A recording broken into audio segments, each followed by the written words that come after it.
Reset. Set. Action. Oh, missed it. A little bit too high. Wait, give me your two, Kristen.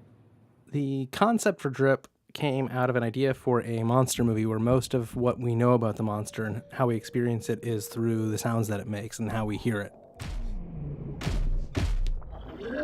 Almost all the sounds were added in post.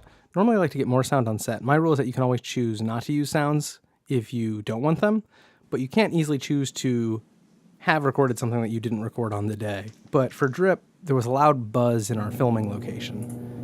And since a lot of the sound effects we were looking for were pretty subtle, like breathing and footsteps, we had to record them after the fact as Foley. That buzz sound actually did come in handy, though. It actually became the sound effect for the light flickering when the alien dropship passes overhead. Sometimes a realistic sound actually doesn't sell what you're seeing on screen. The bag drop and the drip sounds were like this. A small sound like that sometimes needs a little bit more oomph. And I often find that you can get that oomph by combining a couple of different sound effects together. So for the drip sound, we have the sound of an actual water drop hitting a metal sink like you see in the film, but I also included the sound of a drop dropping into a pool of water to give it that nice sort of wet echo sound effect. The sound of the alien outside the door had to be created entirely through sound design. To do that, I used a combination of sound library sound effects and Foley that I personally recorded to create it.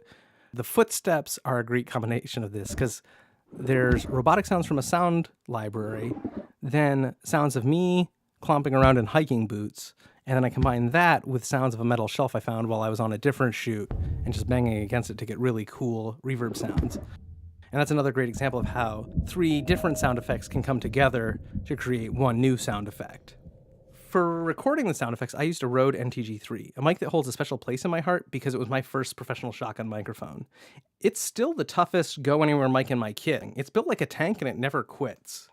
I also really like how it has a good low-end response. It's really good for those bassy sounds and those booming sounds. Sometimes if I'm in a hurry or I'm just feeling lazy, I also use the Rode VideoMic Pro running into a pocket audio recorder. It's good for getting sound effects on the go if I want a little more reach than the mics on the pocket recorder will give me, and also has like a good low-end response.